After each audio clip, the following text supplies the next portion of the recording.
નમસ્કાર મિત્રો, સ્વાગત છે તમારું મારી યુટ્યુબ ચેનલ પિન્ટુ સરકારી અપડેટમાં। આજે આપણે વાત કરવાના છીએ સરકારની એક ખૂબ જ સરસ યોજના વિશે, કુંવરબાઈનું મામેરું યોજના। આ શું છે, કોને લાભ મળે, કેવી રીતે અરજી કરવી, બધી જ વાત આપણે સ્ટેપ બાય સ્ટેપ સમજીશું। તો ચાલો આ યોજનાની બધી વિગતો જાણીએ। તો સૌથી પહેલો અને મોટો સવાલ કે આ કુંવરબાઈનું મામેરું યોજના છે શું, અને એનાથી પરિવારોને ખરેખર શું મદદ મળી શકે છે? બસ આ જ મુખ્ય સવાલનો જવાબ આપણે આજે એકદમ સરળ ભાષામાં સમજીશું। ઓકે, તો આખી યોજનાને બરાબર સમજવા માટે આપણે આ 5 પોઈન્ટ્સ પર વાત કરીશું।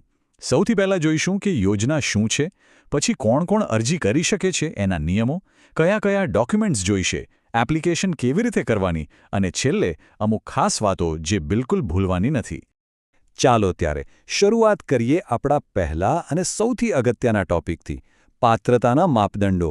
એટલે કે અરજી કરતા પહેલા એ તો જાણી લેવું પડે ને કે આ યોજનાનો લાભ ખરેખર કોને મળી શકે છે।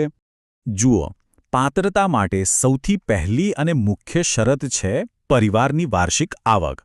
જો કોઈ ગ્રામ્ય વિસ્તારમાં રહેતું હોય તો એમની વાર્ષિક આવક 1,20,000 રૂપિયા સુધી હોવી જોઈએ, અને જો શહેરી વિસ્તારમાં રહેતા હોય તો આ લિમિટ થોડી વધારે છે, 1,50,000 રૂપિયા સુધી। આ નિયમ એટલા માટે છે જેથી જેમને સાચે જ જરૂર છે એવા પરિવારો સુધી આ મદદ પહોંચી શકે। તો સવાલ એ થાય કે આ યોજનામાં મદદ કેટલી મળે છે?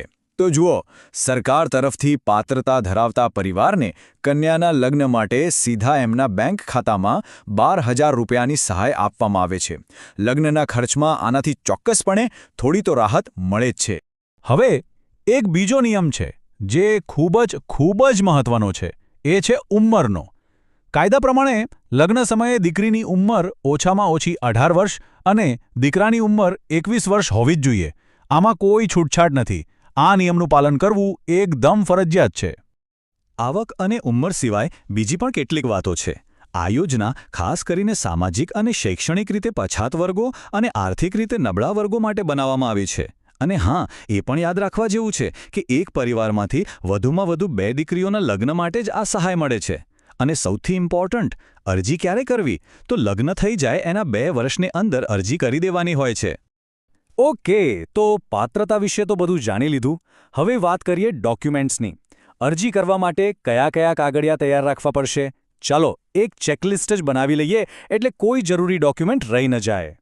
જુઓ, અહીં સ્ક્રીન પર બધા જ જરૂરી ડોક્યુમેન્ટ્સનું આખું લિસ્ટ છે। મારો તો એવો આગ્રહ છે કે અહીં વિડીયોને પોઝ કરીને એક સ્ક્રીનશોટ પાડી લો, કામ લાગશે।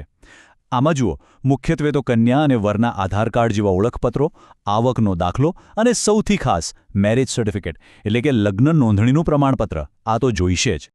ચાલો માની લઈએ કે બધા ડોક્યુમેન્ટ્સ તૈયાર છે, તો હવે શું? હવે આવે છે મુખ્ય કામ, અરજી કરવાનું। અને સારા સમાચાર એ છે કે આખી પ્રોસેસ હવે ઓનલાઈન થઈ ગઈ છે, એટલે ક્યાંય ધક્કા ખાવાની જરૂર નથી। તો ચાલો ફટાફટ જોઈ લઈએ કે ઓનલાઈન અરજી કેવી રીતે કરવાની છે। પ્રોસેસ એકદમ સિમ્પલ છે। જુઓ, સૌથી પહેલાં તો સમાજ કલ્યાણ પોર્ટલ પર જવાનું। જો પહેલીવાર આવ્યા હોય તો નવા યુઝર તરીકે રજીસ્ટર કરી લેવાનું। પછી લોગિન કરીને કુંવરબાઈનું મામેરું યોજના સિલેક્ટ કરવાની। બસ પછી તો ફોર્મ ભરવાનું, જે ડોક્યુમેન્ટ્સ આપણે તૈયાર કર્યા એને સ્કેન કરીને અપલોડ કરવાના, અને છેલ્લે સબમિટ બટન દબાવી દેવાનું। થઈ ગયું કામ। અને આ જુઓ, આ છે એ ઓફિશિયલ સમાજ કલ્યાણ પોર્ટલનું લોગિન પેજ। વેબસાઇટનું નામ ખાસ નોંધી લેજો, esamajkalyan.gujarat.gov.in।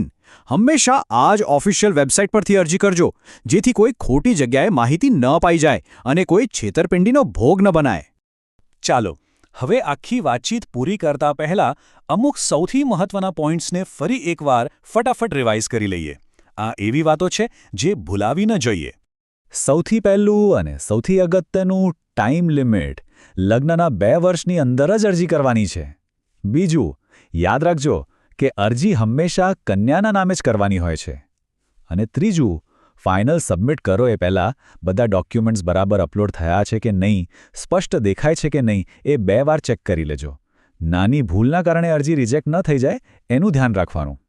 હવે આટલી માહિતી પછી પણ જો કોઈને કંઈ મૂંઝવણ હોય અથવા વધુ જાણવું હોય તો શું કરવું? તો એના માટે જિલ્લાની જે સમાજ કલ્યાણ કચેરી હોય છે ત્યાં સંપર્ક કરી શકાય છે। ત્યાંથી તમને બધી મદદ મળી જશે। તો મિત્રો, આ હતી કુંવરબાઈનું મામેરું યોજના વિશેની સંપૂર્ણ માહિતી. મિત્રો, દરરોજની સરકારી અપડેટ સૌથી પહેલાં મેળવવા માટે અમારું ટેલિગ્રામ ગ્રુપ જોઈન કરી લેજો. લિંક નીચે ડિસ્ક્રિપ્શનમાં આપેલી છે. હમણાં જ જોઈન કરી લો. અને હા, જો તમને આ માહિતી ઉપયોગી લાગી હોય તો વિડીયોને લાઇક કરો, તમારા મિત્રો સાથે શેર કરો અને ચેનલને સબસ્ક્રાઇબ કરવાનું તો બિલકુલ ના ભૂલતા. મળીએ ફરી એક નવી સરકારી ભરતી સાથે. જય હિન્દ, જય ગુજરાત.